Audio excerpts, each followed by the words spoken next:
வணக்கம். சித்திரமும் கைப்பழக்கம், செந்தமிழும் நாப்பழக்கம். இந்த பதிவில் பழக்கம் எப்படி ஏற்படுது, கஷ்டமான நேரங்களில் பிரச்சனையின் வீரியத்திலிருந்து சில பழக்கங்கள் மூலம் எப்படி வெளிவரலான்னு பார்க்கலாம். ஐவன் பாவலோ என்ற உளவியலாளர் நாய்க்கு உணவு வைக்கும்போது மணி ஓசையும் எழுப்பினார். நாய் உணவை பார்க்கும்போது அதே நேரம் மணி ஓசையும் கேட்குது. உணவை பார்க்கும்போது அதுக்கு நாக்கில் எச்சில் ஊறுது. மேலும் சில முறை உணவு வைக்கும் போதெல்லாம் மணி ஓசை எழுப்பினார். சாப்பாட்டை பார்க்கும்போது வழக்கம் போல் நாய்க்கு எச்சில் ஊறுது. ஒரு முறை உணவு இல்லாமல் மணி ஓசையை மட்டும் எழுப்பினார். நாய் உணவை பார்க்கல, மணி ஓசையை மட்டும் கேட்டுச்சு. இருந்தாலும் அதுக்கு நாக்கிலிருந்து எச்சில் ஊறிச்சு. சில நேரங்கள்லேயே அந்த நாய் மணி ஓசையோட உணவை தொடர்பு படுத்திடுச்சு. ஐபிஎல் மேட்ச்சில் 6 மற்றும் 4 அடித்தாலோ, கேட்ச் பிடிச்சாலோ, விக்கெட் எடுத்தாலோ மக்கள் சத்தம் போட்டு கைத்தட்டி விசிலடித்து அந்த சந்தோஷத்தை வெளிப்படுத்துவாங்க. இந்த சத்தத்தை கொஞ்சம் கேளுங்க.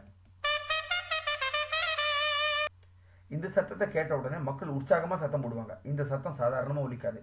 ஒரு 6ஓ 4ஓ இல்லை விக்கெட்டோ போகாமல் இருக்கும்போது மக்கள் உற்சாகம் எடுக்கும்போது இந்த ஒலி இசைக்கப்படும். நம்மள அறியாமலேயே இந்த சத்தத்தோட உற்சாகத்தை நம்மளுக்கு பழகிட்டாங்க. இந்த சத்தம் என்னன்னு உங்களுக்கு தெரிஞ்சா கமெண்ட்ல போடுங்க.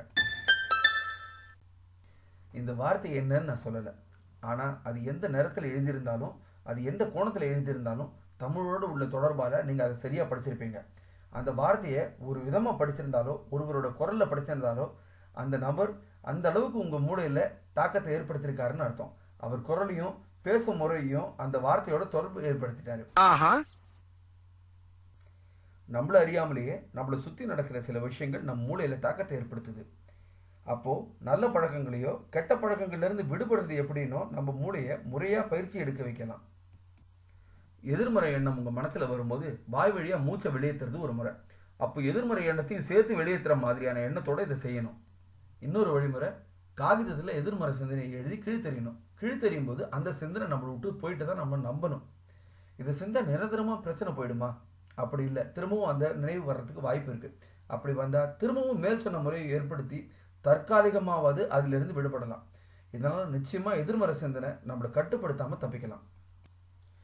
தாழ்வு மனப்பான்மை இருக்கும்போது ஒரு டைரியில் உங்களோட பலத்தெல்லாம் எழுதுங்க. எவ்வளவு கஷ்டத்துலையும் உங்களுக்கு சில நல்ல விஷயங்கள் நடந்திருக்கும். அதற்கு காரணமானவங்களுக்கும் நன்றி தெரிவிங்க. இந்த காணொளி உங்களுக்கு பிடிச்சிருந்தா அவசியம் உங்கள் நண்பர்களோடு பகிர்ந்துக்கோங்க. நன்றி.